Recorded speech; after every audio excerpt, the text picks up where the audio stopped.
Now, to introduce our speaker, we will have our Vice President for the Center, Sister Faith.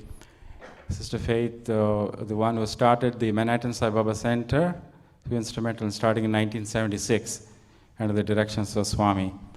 So she's served in many offices. Currently, she's serving as the Center Vice President. One thing I want to add, our special guest speaker, is that Swami has said that when you reach 70, you are like Sapta Rishis, like the 7 holy sages. When you're 80, you are Ashtadik Palakas. You're the head of each of the main regions, east, west, north, east, southwest. The Dikpalakas means the head of those regions. When you reach 90, you are Navagrahas, that means the 9 planets. When you reach 100, you are pure divinity. So we have amongst us the pure divinity. To introduce Sister Phyllis Krystal, please welcome Sister Faith. Sai Ram, it is such a joy to be introducing my dear friend and Sai sister, Phyllis Krystal, a dear friend and sister to all of us. Many of you know that professionally, Phyllis is a psychoanalyst, and through her work, she developed so much insight, understanding, and compassion for the human struggle, and began to experience inner guidance on how to work with her patients in meditation. And when she went to Baba in 1973, he confirmed that the inner guidance that she was receiving did come from him. Tonight, the topic of her talk is connecting to God within. And many of you know that Phyllis has written many books, and they're all really about removing the obstacles that keep us, that interfere with our connecting to God within. And I'm just going to read something very brief from one of those books. Phyllis has also traveled the world speaking on this topic. This book is one of Phyllis's small books. It's called Let's Thank God. And it has quotes of Baba's and her reflections on those quotes. And I'm just going to read a little bit. Baba has said, every living being in this world is knowingly or unknowingly on a spiritual pilgrimage. And just to read a little bit from Phyllis's reflections, she says, at some time, we must wake up to the fact that there is more to life than maintaining our physical existence, and that we are inevitably on an inner journey from the personal everyday life to the realization of God within. And so we are faced with the need for self-awareness to determine if our lives are being lived with that tenet in mind. Are we once again wasting this opportunity we have been given to wake up and live consciously instead of sleepwalking our way through year after year until this life ends and the chance is no longer available to us? So you can understand why this topic is a great one for Phyllis to be speaking about, and I won't say anything more because I cherish the opportunity to hear her speak to us on it. And let's please give her a very warm welcome. Thank you.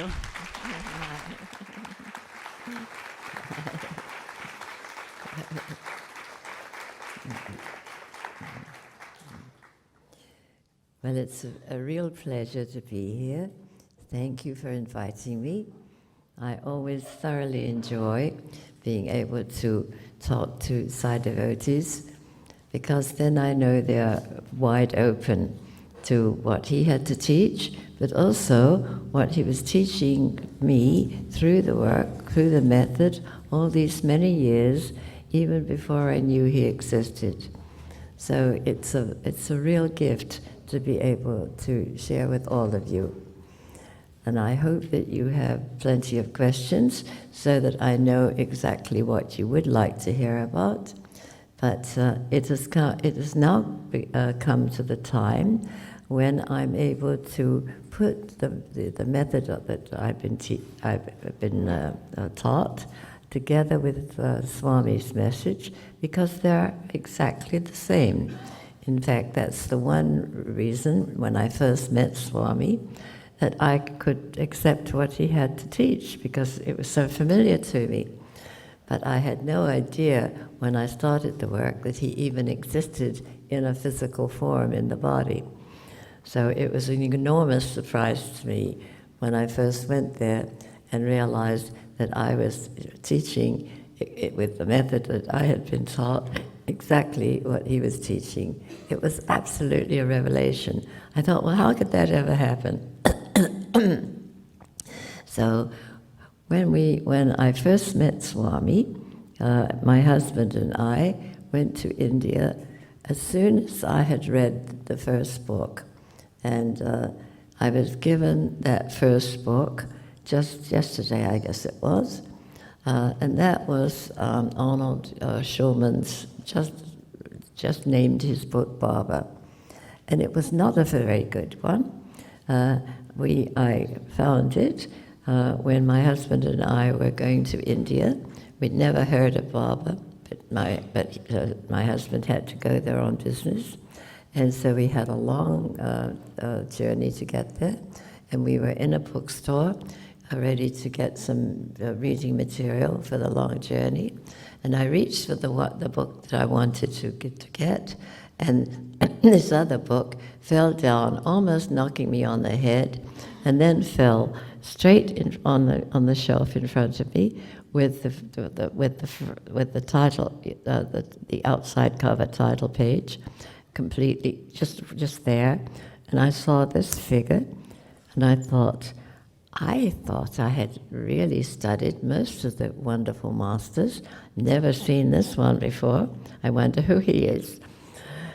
But the funny thing was that when I picked up the book, it made my fingers tingle. It was like I was getting an electric shock, and I thought, I've never had that happen before. This must be very special. So when my husband came hurrying along to get me to go, and asked me, do you want to take this book with you? Have you got others? I just didn't even think. I just closed it up and said yes. So that was my first introduction. And you know, I think it would be wonderful if someday we could have a collection of stories. How did we reach Baba? Because they're so fascinating, and they're all so different. That's the way he was introduced himself to me. But I hear other stories, very, very interesting. And I think it would be wonderful to share all our stories so that we could share it, because every story has a wonderful message to it. So, the one thing which I remember distinctly from that first meeting, which was in Whitefield, was that at that time, there were so few people there. I think my husband and I were about part of 5 Westerners. That was it. And even those Westerners were the flower children. They were more like our children's or even grandchildren's age. And they all came up to us and said, what are you doing here? Where are your children? Shouldn't they be here? No, we left our children behind, and we were the ones who investigated. So in those days, when we first went, it was extremely primitive. And so, as it was in Whitefield, we would go there we would stay in the city, and then go each day. We didn't stay at the ashram. So, at the end of our visit, which was not a very long one, in those days, Baba always gave to certain people what he called a farewell interview. So he called us in, and the first thing he said to my husband is, when does your plane leave? Which one are you taking? And my husband told him, and he said, oh, then you've got plenty of time. And I realized it was Baba teasing my husband, because he kept him on tenterhooks. My husband was always in a great hurry, always had to have it very precise. He was a lawyer. And so Baba just pushed him to the limit. And my husband kept looking at his watch, as much as to say, you know, we're going to miss that plane. Well, strangely enough, the plane was delayed. And Baba knew it was delayed, but we didn't. So he pushed my poor husband almost to the limit. But then I was wondering, as I sat there in the interview, I was asking myself a question. Here we've come, we heard about him, I read the book, and now we're here. Now what do we do? Do we come back again, or do we try to find a center? What's the next step? Now in those days, I was painfully shy, but I was so anxious to know what we should do now that I plucked up my courage and asked Baba. I said, I have a question. What do we do now? We've come to see you, it's been wonderful, but do we come again? You know, what would you suggest? And I'll never forget what he said, because it's so relevant. Now, he always used to point his finger at me, like an old school teacher, you know, getting my attention. And he said, Mrs. Krystal, first thing, you must remember, you do not have to come back to see this little body. And he pointed to himself. And he let that sink in. And then he said, find my counterpart in your own heart. And that was all the way back in January of 1973. He's been saying that in my hearing ever since. That is his true message. And that, I think, is why he had to remove his form from the world, because everybody was attached to the form. And it was very, very attractive, and we all were attached to the form. I was an exception, oddly enough, because I had been introduced to this work, which I now see he was teaching me, although I didn't even know he existed, because the work that I was doing was coming from what I called the high C, for higher consciousness, because we have a conscious mind, a subconscious mind, and a superconscious mind. And the superconscious is the real self. The subconscious is the memory bank. So I was used to that. So when he said, you must find my counterpart in your own heart, I knew exactly what he meant. So I was really very, very, very blessed not to get attached to his form. So I was not devastated when he died. And I would love to share the fact and encourage all of you, don't mourn him forever. He doesn't want us to mourn his going, because he's much more available now than he ever was when he was there at the ashram in a body. We can reach him anytime. We used to think, oh, we can only see him when we go to India.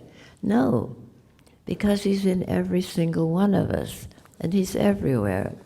And I'll always remember one time when many of the members of the US organization were there at the ashram at the same time, which was most unusual. It had not been planned that way.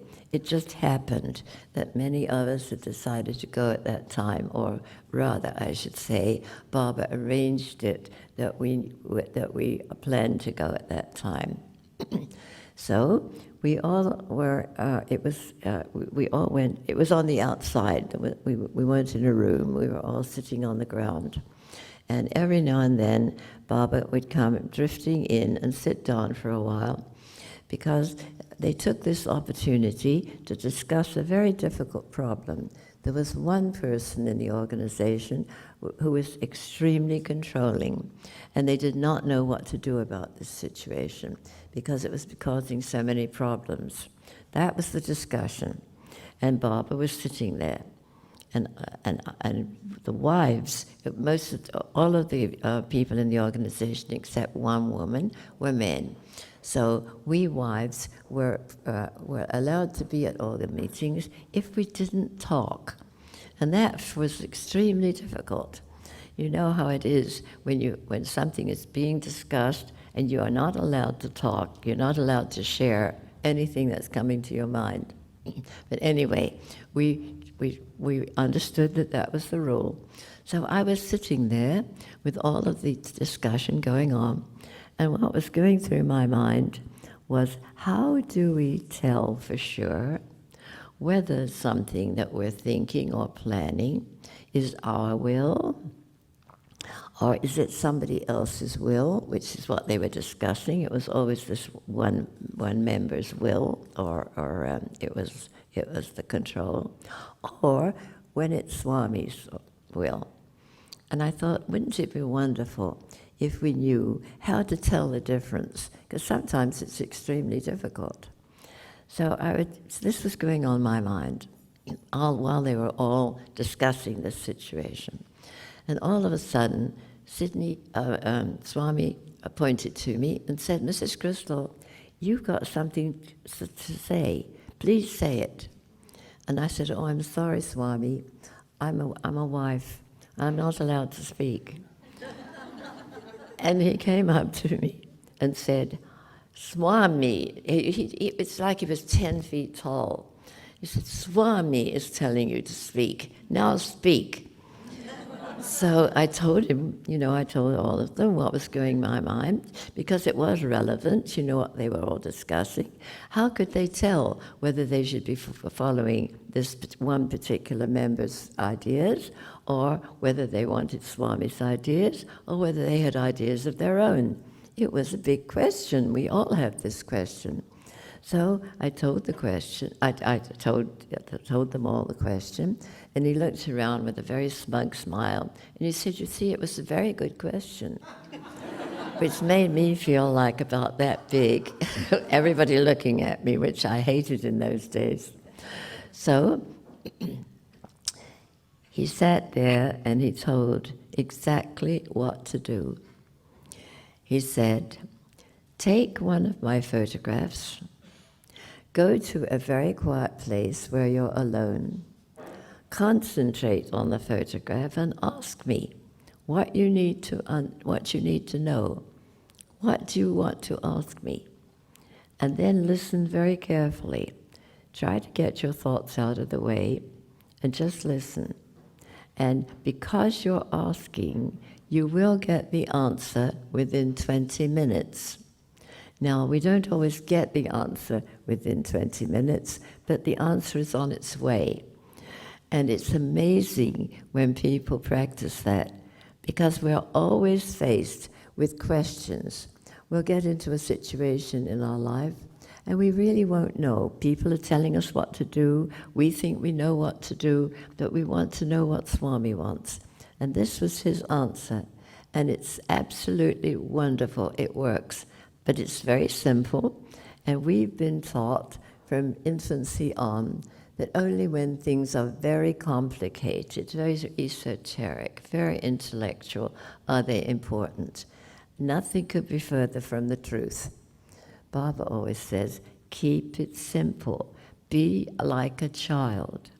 But we don't understand that, because we've been taught that we must be very mature, we must be very intellectual, we must do well at school with our intellect. And he says, no, we must be like children and listen within. And if you've worked with children, as I have, you'll know that when they are very small, they're still very much attached to the high C.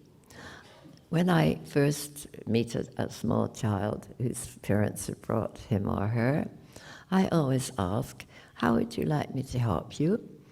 And they never really know. So then I explain that the high C, which is what I call the God's force, or the Baba self within each one of us. And to my surprise, they all say the same thing if they're below 5 years of age, not beyond it.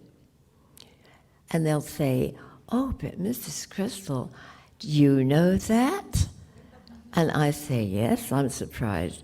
Because then they say, oh, well, we knew that, but we never tell any grown-up. And that you are a grown-up and you know that? Because children are very aware of their God self until around 5, sometimes even younger. And that's when they've been educated away from that knowledge. They're very connected with their God self, because they've come from the God Self. They are the God Self in a human body. And children know this. And the new children who are coming to birth know it very well. And they don't mind saying, I know I'm God. And it's so refreshing to meet children who can express it that way without any embarrassment. So we need to be like little children, not childish, but childlike. And fortunately, the method that I was taught from the late 50s until now, and it's still coming through, more ideas are coming through, more exercises. It's a continuous flow. This has taught many, many people besides me that we do have within us what Baba was always saying, we are God. And that brings me to another very embarrassing memory. We were all in an interview one time, my husband and me and other people, and Baba came floating into the room because he hardly walked. He just floated. And he was singing a little song, you don't know who you are.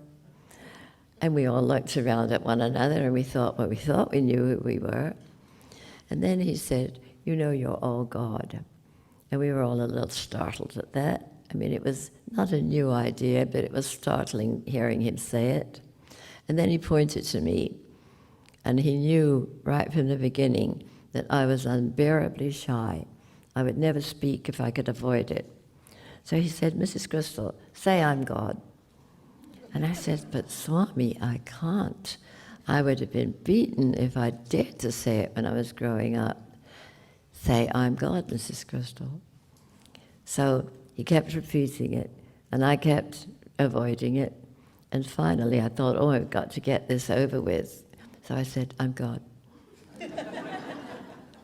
He said, say it louder. We can't hear you. So I said it a little louder. No, louder. We need to hear you.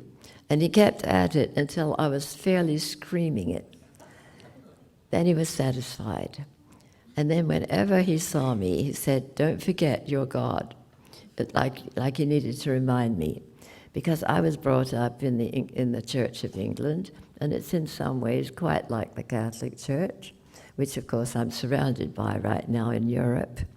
And so if I had dared to say I'm God, I know I would have been beaten. But here he was urging me to do it. But now I understand we have to know that the body is just the container of the God Self, which Baba always called it. He would often talk to me about the method, but I didn't realize until fairly recently that even though I didn't know he existed in the world when it first started to be given to me, it was coming from my high C, which is the superconscious part of my mind, and that's what Swami represents. He showed us in his physical form our own God Self. And so we should be able to take that baby step, which was not such a baby step for me in those days, but it shouldn't be quite such a baby step for all of you.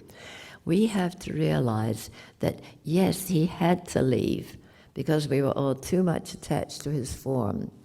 We had to keep going to him to ask him questions instead of asking questions as he had directed within us.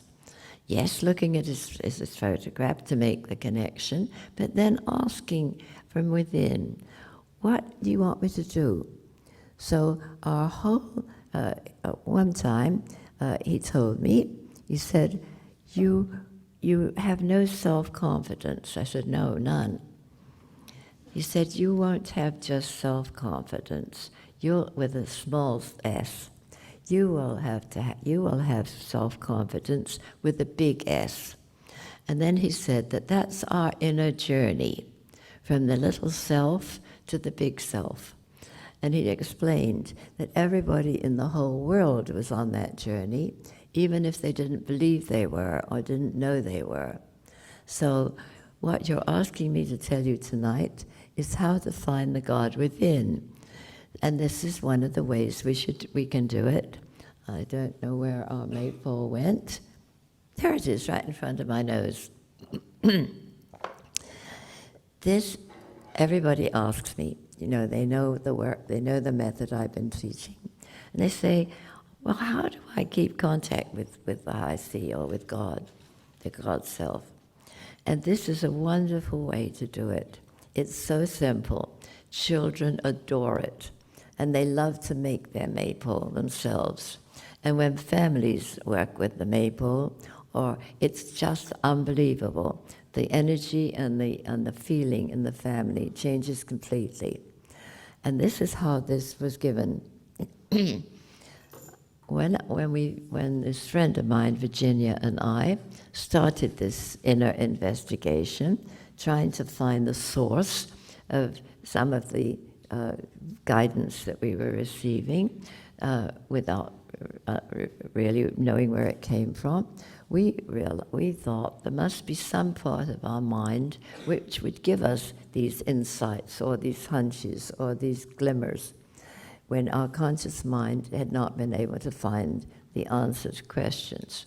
So we got together quite regularly and decided to see if we could reach that part of our mind more often, so we wouldn't have to wait till we had a dream or we wakened up in the morning and we had an answer to our questions. We would find a way to get the answer more regularly. So this is what came. A Methodist minister called me one day on the telephone and said he'd been hearing from several of his parishioners that I was into some kind of a method, and the more he heard about it, the more he was interested, and would I mind if he came to speak to me. So he came to speak to me, and he told me why he was there. He said, first of all, he would like me to tell him how to improve his prayer group. And I had never even been to a prayer group, let alone directing one. So I knew I personally, Phyllis, did not know. And so I said so. And so he said, well, can you do what what I understand you usually do? Ask inside. I said, yes, I'm perfectly willing. So he started out by saying that the way he was conducting his prayer group at the moment was having everybody sit around in a circle and hold hands. And out of my mouth came the one word, no, quite violently. And I couldn't understand what that meant. It sounded like a good idea to me to be sitting around in a circle and holding hands. I didn't know that it was not right. And then I had to tune in again. And I knew that the answer was something I absolutely did not know personally. It never would have occurred to me. And that was that when a group holds in a circle, holds hands, it lowers the energy or the inspiration of the group to the lowest common denominator of the people in the group. That is the least evolved person in the group. That's the level. I thought that was astonishing because I'd often been in a group where they held hands. But since then, I've tried it out. And it's amazing. You can feel the difference. It's like, you don't get lifted up, you get grounded. And of course, it's very good to be grounded, but not when you're in a group seeking for inspiration. So obviously, my next question was, or his next question was, well, what do you do? What would I do for my prayer group? So then I was shown that if we would all raise our hands as high as we could above our heads and all to take hands together, this would raise the energy in the group to the highest common denominator of the members in the group, the most inspired, the most understanding or knowledgeable person, not knowledgeable with school knowledge, but knowledgeable about who we all are.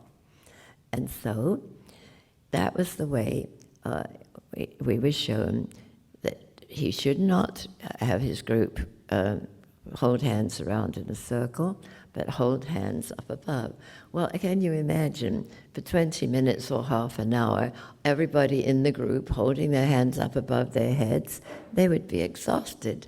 So we had to find something that would enable us to do exactly what I'd been shown, but not with so much of an awkward movement of just all reaching up. Then I realized that I was becoming a little irritated with the fact that I was remembering when I grew up in England, on May the 1st every year, a maypole was set up in the village green.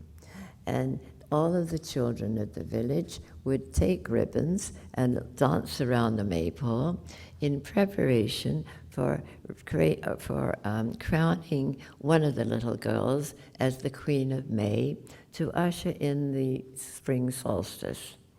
And I'd always enjoyed that, but I was not exactly happy with the fact that I was thinking about it now. I thought, oh, that's my monkey mind. Not that I knew about a monkey mind in those days, but I knew that my mind could distract me. And I thought, oh, that's ridiculous. Why am I thinking about it? But then I realized what a wonderful way for us all to make contact with the God within us. Because the sphere, the gold sphere at the top of this maypole is perfect, it's complete, it's round. It's a symbol for perfection or wholeness. That's what the high sea is like. That's what we are like as God. And here are all the ribbons attached to it. If we took a ribbon, wouldn't that connect us to the God within us? And then the penny dropped, and I thought, now I've got the secret. Now I've got something to share with people. And so I told the minister, and I've told many people since then, and many people, as I told you, have family maypoles. And it's wonderful because, you see, it gets your attention and it keeps you connected. So all you do is just take a ribbon and think of this ribbon as a telephone connection with your high sea or your God self. And that connects you. It's unbelievable if you really do it simply. Don't make a complicated thing out of it. Don't argue that it's childish. Don't say, oh, this is beneath me. I'm an intellectual. Baba didn't approve of intellectuals. He said the conscious mind gets in the way. Too much book knowledge is a real a problem with most people. So we have to keep it simple. He was always saying, keep it simple, simplify, shorten.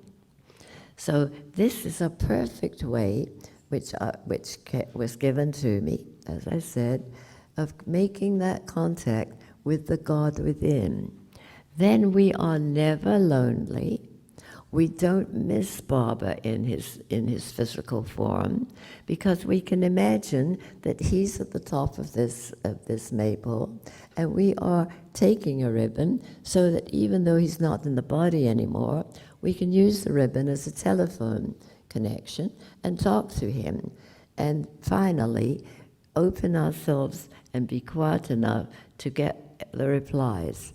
And that's the only way I can live from now on. I think we all are headed for the time when we can just be an instrument of Baba. And that means doing what he always says, don't be the doer. You're not the doer. Only God is the doer. And this is a wonderful way to be that.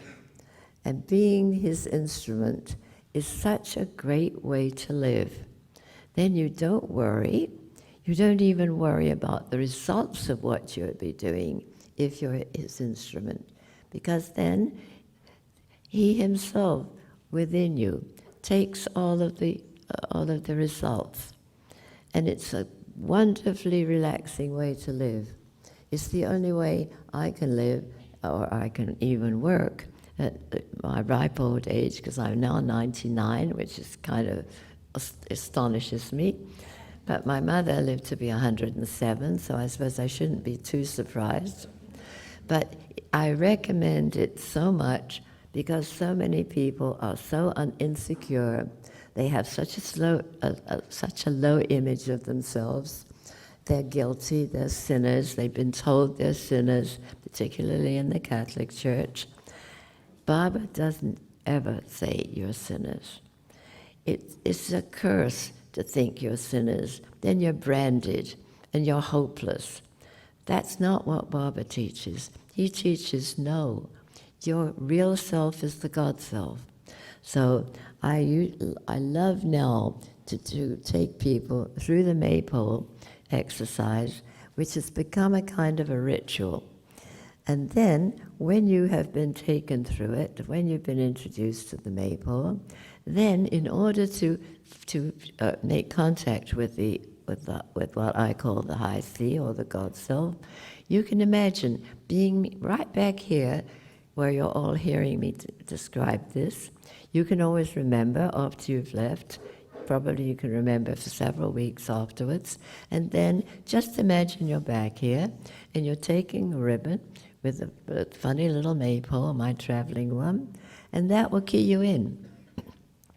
Because when a group gets together and all are connected with Baba, the Baba self or the God self, it forms what I call an energy, a big energy in the group. And you can always go back in memory to that time when we were all together here. And recently, I've been suggesting that people get a piece of ribbon. There are several pieces, different colors, their favorite colors, and keep them in their pocket so that whenever they really would like to make contact with Baba within, they just take hold of that ribbon, and that reminds them. So I would like to take you through the exercise of what we call the maypole exercise, so that the ones who haven't already been exposed to this exercise will get the experience of really connecting, if you do it, really connecting to the God within, which Baba kept emphasizing. That's what is important, not him in his physical form, because that will not always be with us, and now it's not with us. But when we make contact with it within us and within other people, we will have just as wonderful an experience of feeling his love as if he were here in person, just like we've experienced his love when we were at the ashram. So I would like to take you through the exercise because it's exactly in answer to the title of the speech I'm supposed to be giving today. Well, if you asked me to give a speech, I would probably stand up, burst into tears, and sit down. I've never been able to give a speech, not from my conscious self. So I always listen and ask Baba, please speak through me. And please don't let me make any mistakes. So this would really be helpful for all of you to put into practice the title of the speech I'm supposed to be giving tonight.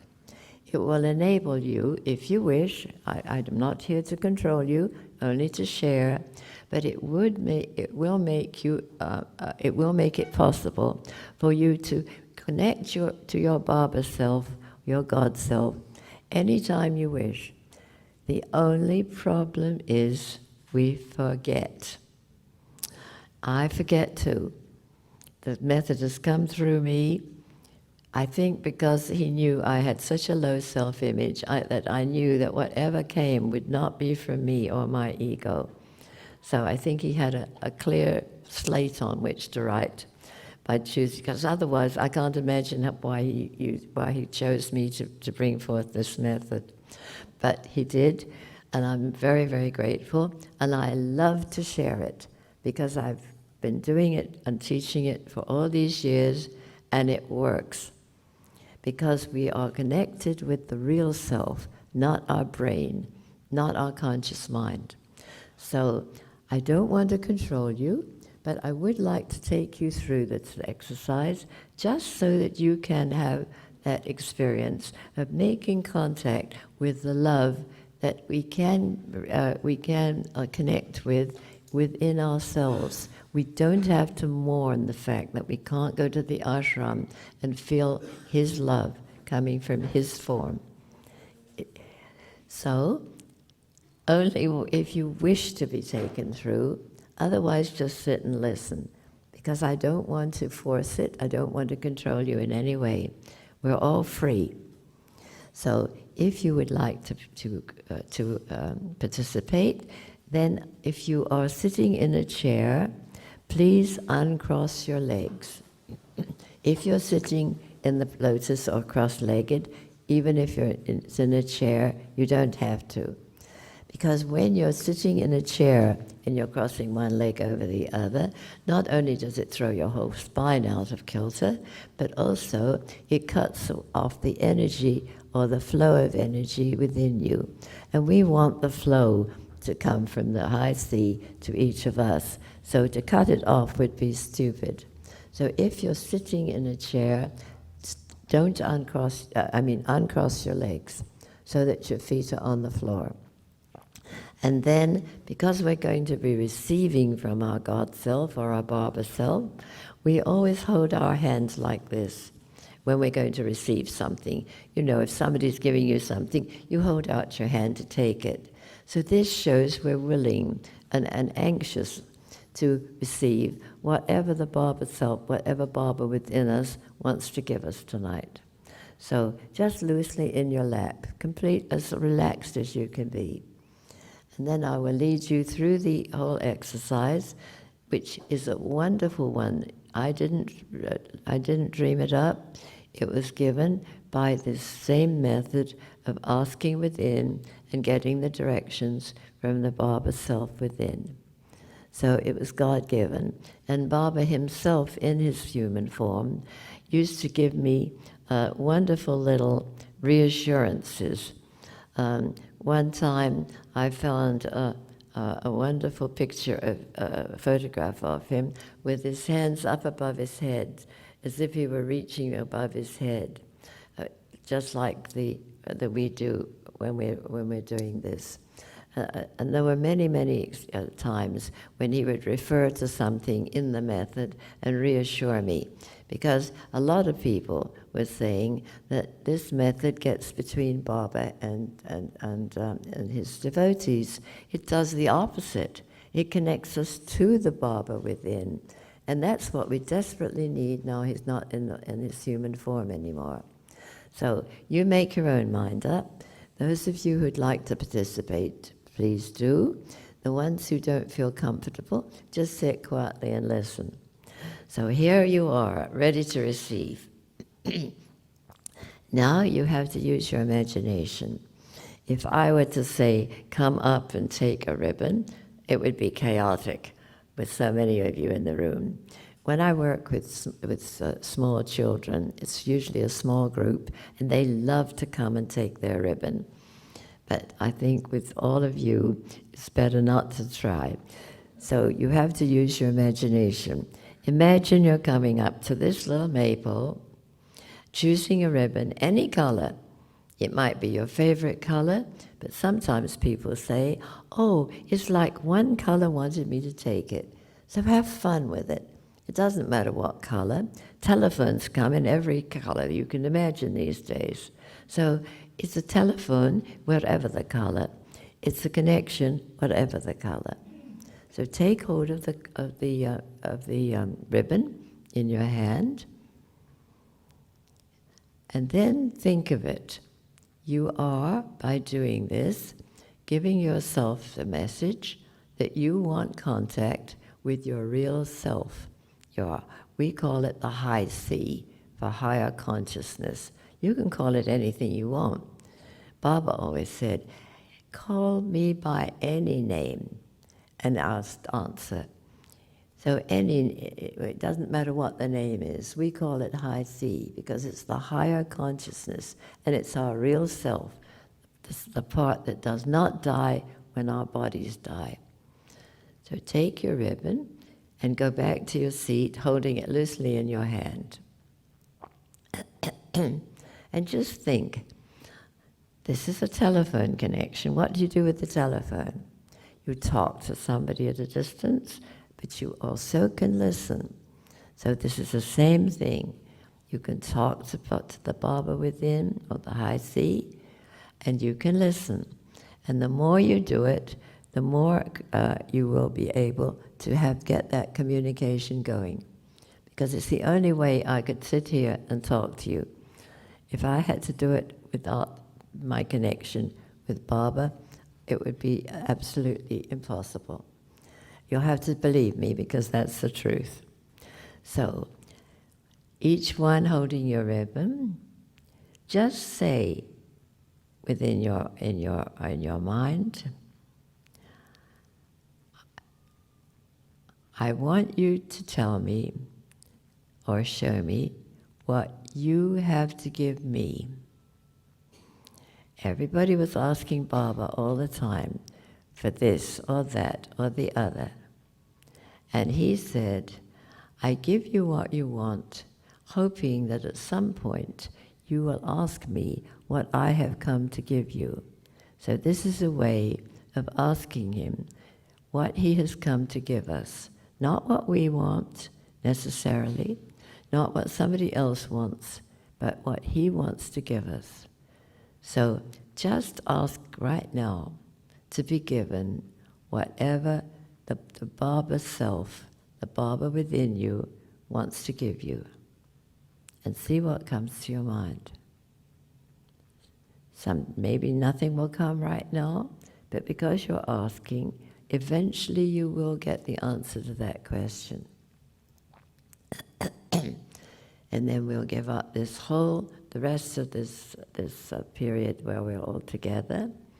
We'll give up the direction that's coming from the Baba within each of us, so that each of you will receive tonight what he knows you need, the he within you, the Baba image representing your real self. And then next we will ask for relaxing energy, which is extremely important in this world. It's so chaotic. Everybody is telling me, and not just telling me, but everyone is saying that they think time is going faster and faster. We have to put so much into a day, which was never possible before. So we are really tense, and then all the news on the media is so disturbing. In the old days, we didn't hear about earthquakes or tsunamis or hurricanes until long after they'd occurred.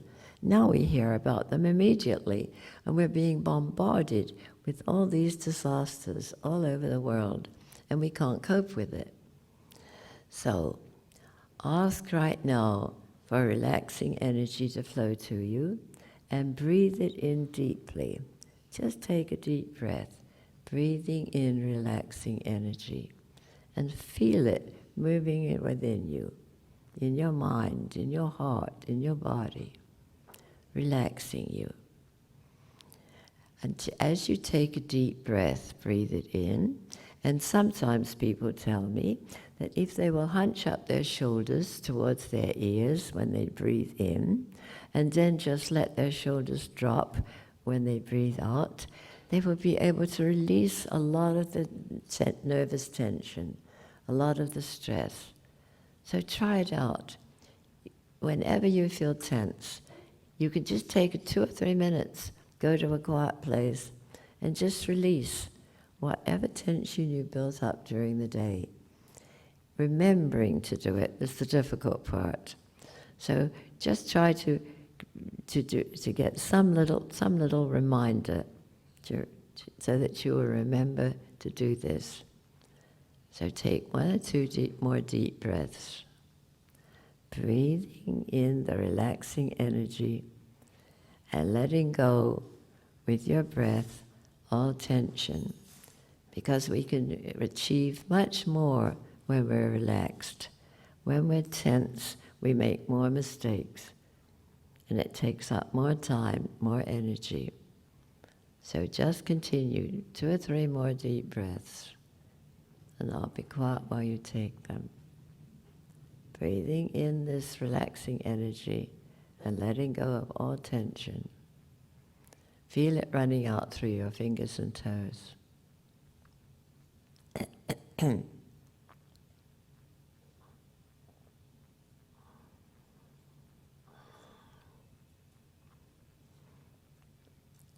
And now the next thing we'll ask for is healing energy. Not just physical healing. Many of us need that, but some of us need emotional healing or mental healing. Our thoughts drive us crazy. Our emotions drive us crazy. Many things we need to relax with. We need to have many parts of ourselves healed. So just breathe in the healing energy and let it do whatever Baba knows is needed. And as you breathe out, let go of the control of any condition that's negative, that's not for your well-being. Just let go of it as you breathe out. And take 1 or 2 deep, deep breaths.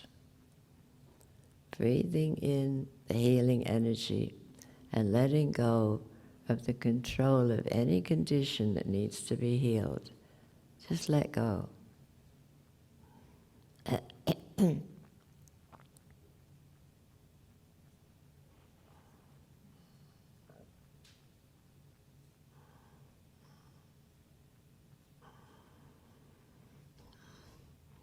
And next we'll ask for cleansing energy to flow to us from the Baba Self or the High Sea.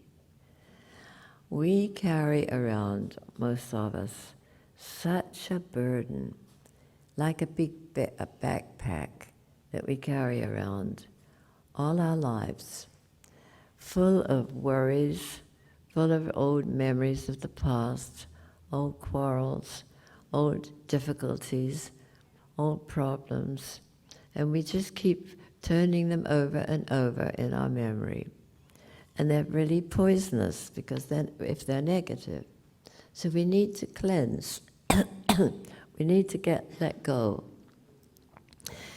I always like to say, we keep our houses clean, we clean our bodies, we keep our surroundings clean, but we forget this inner cleansing. We all have negative thoughts, envy, jealousy, anger, criticism. We carry these around with us, and we can let go of them, and then we can express love and joy and be happy. When we're full of negative memories, we're not happy if they're negative. It just worries us more. We might have made mistakes, and they weigh heavily upon us. So breathe in this cleansing energy and let go of anything from the past that we are willing to release. Just let go as you breathe out. And take 1 or 2 deep breaths and see what comes up in your memory. What are you thinking about right now? What were you remembering this morning or yesterday that worried you, that you're still worried about? We don't need them anymore. The past is gone. There's nothing you can do about it, so let go of it. And as you live each day in the as an instrument of the Baba Self or the God Self, you will be forming by each day, like stepping stones, you will be forming a much more positive future, because the future is not made yet. We're in the process of making it. So if we want a good future, we have to take the steps to get one. And that is letting go of all the past and living according to Baba's teachings. And that would take us to a much more positive future. So just feel as if a wonderful mountain stream was coursing within you, removing all the negative memories, all the things you think over, you stew over, all the things that are like a heavy cloud on your life. Just let go of them. They're only a problem. There's nothing you can do about them, so let go of them. It's a waste of time and energy to keep dwelling on the past. So this is a wonderful opportunity to let go of it. And one more deep breath. Breathing in the cleansing energy and really letting it flush out all those old negative memories. Don't just keep going over and over and over and over. That makes them even stronger and more worrying. And now we will ask for strengthening energy, because as I mentioned before, many people say that they think time is going faster, that there's too much to do every day. So we need the strength to take us through a day. I couldn't possibly do what I'm doing at my age and in my precarious health situation if it weren't for the fact that I know I can get the energy by just asking for it. My own energy is very limited. Many people have very limited energy. Others have a lot. It varies. But Baba himself said, ask for divine energy. Don't just rely on your human energy. And this is one way to do it. Ask for it, and then breathe it in, and feel it coursing through you, strengthening you, giving you the strength you need to deal with your life. Because it is getting harder for most of us. We're becoming aware of it, and many people are getting a little bit scared. But this will help. It helps immeasurably to have enough energy to handle whatever comes up in your life, even if it's difficult. You have to have energy to deal with it, and then you can get through it. So breathe in this energy from the high sea, from the Baba self. And as you breathe out, let go of any blocks to your receiving it. Anything that comes to your mind. What could block you from receiving any of these things that I've mentioned? See what comes to your mind, and then let go of whatever the blocks are.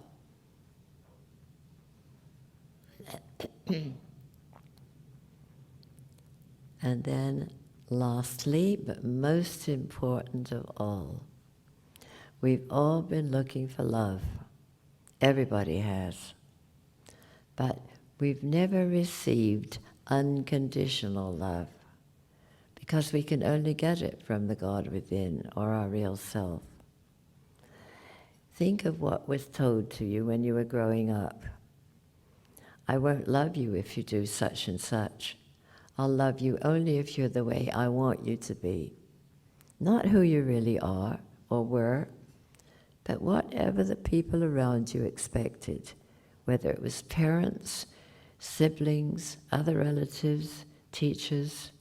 Everybody was telling all of us how they wanted us to be. And we couldn't be who we really were. So this is one thing we've all been looking for, unconditional love. We don't have to earn it. What a relief. We don't have to deserve it even. We just have to ask for it, because it is our birthright. Baba tells us that all the time. Our birthright is love. The God Self is love. But we can only get this love if we seek for it within ourselves, not from somebody else. When you demand love from another person, or even just expect it, it inhibits them, it paralyzes them. How can somebody give you something when you're insisting on it? No, it stops people from wanting to love you when you insist that they do. You don't have to insist. You can just ask for the love that's your heritage, that's your birthright. So just breathe it in right now.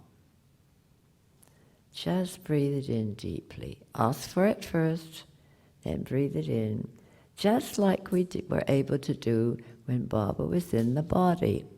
You know how that love just came out from him, radiated out from him, and it was almost something you could touch. It was so strong.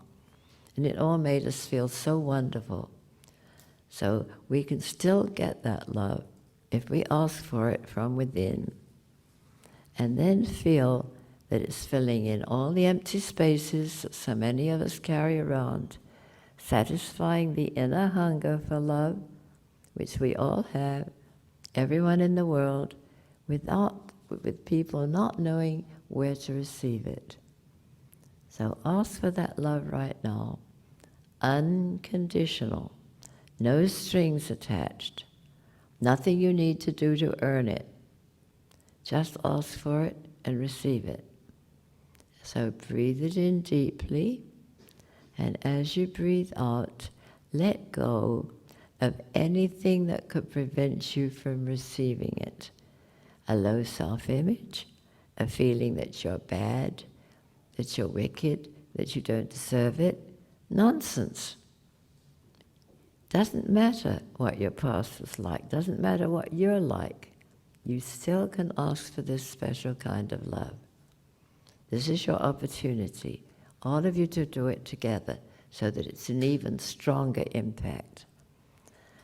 Now, we do have to be sure that our heart is open to receive it. And many, many of us have closed our hearts because we were hurt, or we were rejected, that we weren't loved, we were criticized, we were made to feel bad. So we closed our hearts. We didn't want to be hurt anymore. But when you ask for the love from the high sea, it will never hurt us. It will only just give us its love and help us anyway when we ask. So you're perfectly safe. Only when you ask for it within yourself, from your own God self, are you safe to receive this love. So just ask for it, and then breathe it in. And then as you breathe out, let go of anything that could stop you from receiving it. But also, check your own heart. Ask for a flower to appear at your heart. You do not need to know the name of the flower. You only need to see if it's open or if it's closed. If it's closed, it means you've closed your heart for some reason. So just tell your heart right now, you're safe to open to the love from the high sea. It will never hurt you, only heal you, help you. So tell that flower to open, and just feel your own heart opening and expanding so that you can receive the love from the high sea or the God self or the Baba self. Just feel his love flowing into you, flowing into your open heart. And now, moving up from your heart into your brain so that all of your thoughts will be loving. And see how that makes you feel. You're loved. No more lonely. Nobody can be lonely when they're connected with this love. Anywhere you go in the world, you can just ask for it. And it's there immediately, all the time. So now, imagine that it's cleaning out your brain so that your thoughts are more loving, which we all need. Many of our thoughts are very negative and we're not aware of it. And now watch as that same love flows up into each one of your sense organs.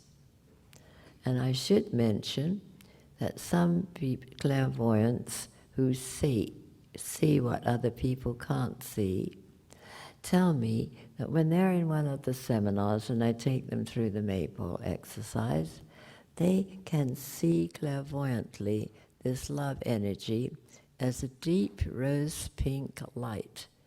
So if that will help you, you can imagine a deep rose pink light moving into each of your sense organs. That means into your eyes, your ears, your nose, your tongue, and your skin. So just imagine that this love is flowing into all of those sense organs so that it will purify them all. What you see, what you hear, what you taste, what you smell, and what you feel. And then imagine or visualize this love entering every single gland. And then every single organ. And now every one of the various systems of your body, the digestive system, reproductive, muscular, skeletal, reproductive, all of the other systems. Think of them all. And just imagine that the love is flowing into every one of them. And now into every cell, so that you're becoming like a sponge, soaking up this love from the high sea or the Baba self, so that you're filled with it. And it's flowing over onto the outside of you, so that you're not only filled with the love from the high sea or the God self, but you're also enfolded within it. So just sit there quietly, just soaking up this love from the high sea. This is the way to make contact with the God force within each one. And everyone has this available. Every one of you can practice this, so you will never feel lonely. You'll not even feel lonely for Baba's form, because you've got his counterpart in your own heart, just like he told me that first interview, the farewell interview, back in 1973, and it's now 2013. So that was his message, so we're putting his message into practice. And now you're going to be going away from here tonight. And I don't know where you're all going. Most of you will be going home, I gather. So you will be able to be like pioneers. When you fill yourself up with the love from the Baba within you, you can go out into the world and spread this love. Because as you look around the world, you can't help but see that it's starving for love. There's hatred, there's selfishness, as Baba said. Everybody's me, me, me. No, not caring for anyone else. The one thing that's lacking the most in the world is love. So you can go out like little messengers or pioneers, radiating this love wherever you go. So as you go away from here tonight, don't be surprised if people smile at you or speak to you. They will be feeling this love, and everyone in the world's been seeking it all their life, but not very often have they found it, because they've looked outside to get it from other people instead of inside from the God self or the Baba self. So you'll be going away from here, so don't be surprised. And now just imagine that you have arrived ahead of your actual physical self at your destination. Most of you, I imagine, it would be your home. And sort of look around and see if you can find a very quiet place where you can just imagine that you're sitting ahead of time. You'll arrive later, but you're going on a journey right this minute, wherever you're going tonight.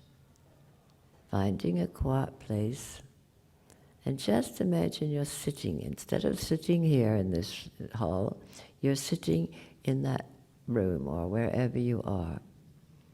And you're just not doing anything but radiate, breathe out this love that you've received from your own God self, your own Baba self, the only place we can get it.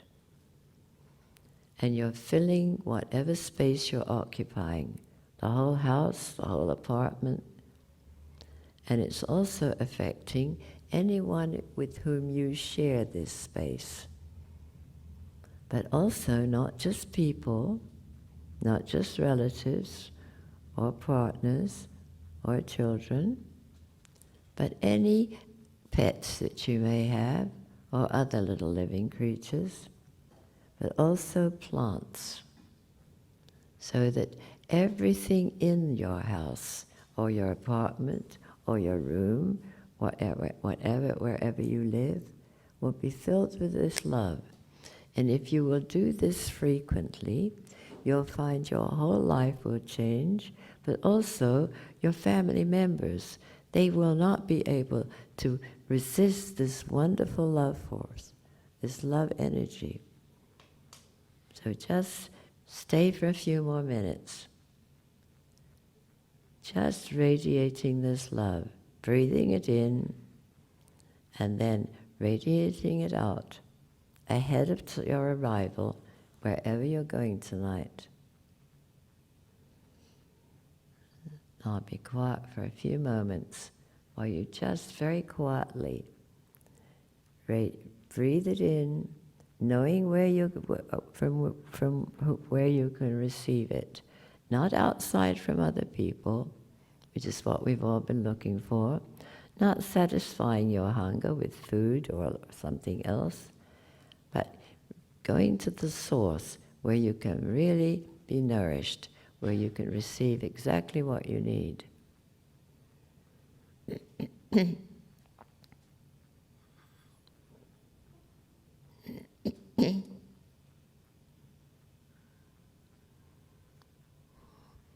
And now you have gone within for a while. You've gone to the place where you're going tonight. So now I want you to come back fully conscious to sitting here in this hall. I'm not too sure where it is, somewhere in New York. I'm not even sure of the date. I should be ashamed of myself. I usually try to remember the date, so that you come back to the present time, present place. And now start very gently to move your arms, your legs, arch your back, move your head, and come back fully conscious, because you're going to be going away from here, and you need to be fully conscious to get home safely, but with a difference. Well, I didn't expect to be taking you through the maple, but I can see that it was the perfect answer to your subject tonight of how to find the God within. And this is how you can do it. It's very clearly outlined in some of the books I've written, but it's also in the workbook, and we've got a revised workbook now, which is absolutely beautiful, because the symbols can now be in color. It will be ready, I think, in about a month. So then you can read all of the exercises and enjoy it, because it's so pretty, much more fun than the old one, which was all black and white. So we have to get back to New Jersey tonight, and then I have another busy day tomorrow. So I'm going to thank you again for asking me to come here. I'm always delighted to be able to share our love for Baba, but also to give people the hope. So many people have been mourning his death, as if he's gone. He's much more available now because he's within each one of us. We don't have to go to the ashram. We can make contact right in here by going through this exercise. So I wish you all well. I hope you have a very wonderful night's sleep, and I hope you have an even happier life if you will be practicing this method of making contact with the only source for this kind of unconditional love. There isn't anywhere else you can get it. So I thank you again for inviting me, and I hope I'll see you all again at some point. I have to come back again to finish the training program, so maybe that will be an opportunity. So, Sai Ram to all of you.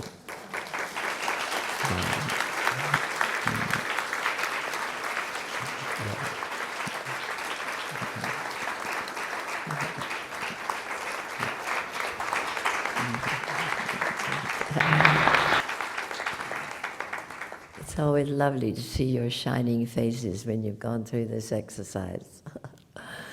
So, where is Suni? Oh, excuse me. Sai Ram, Sister Phyllis. Will you take any questions? Or? Yes, we will. We can take a little time, I think, Okay, great, if there are any questions. Please. Okay. If you could raise your hand, I will pass the mic for questions. Mm-hmm. Is there anyone who has a question? Mm-hmm. Saram. Mrs. Krystal, you mentioned, Swami. Saram.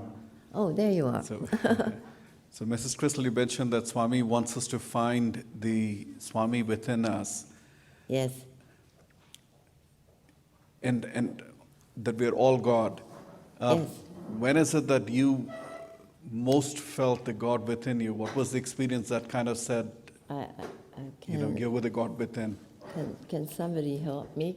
Because it gets distorted with the microphone. When did you feel God most within you? An example. Oh, as an example, when I lost my daughter, she was killed in a car accident, when I lost my husband, and when we were hijacked. But I'm not going to go into that story because I think we should be getting home, shouldn't we, Sunil? Because I've got another extremely busy time, and it takes us a while to get to New Jersey. So I don't think we should take any more questions. I'm sorry, but it took a little bit longer because I went into a lot more detail. Obviously, it was to help you to make the contact and keep practicing. So practice, practice, practice, and you will feel, you'll face life completely differently. And you'll be joyful, you'll be happy, and you won't be lonely. And you won't miss Baba's form because it's inside. So, Sai Ram to all of you. I hope you have a good night's sleep, and I hope some of you at least will be practicing and receiving the love that you can have because it's your birthright. Thank you once again. Again?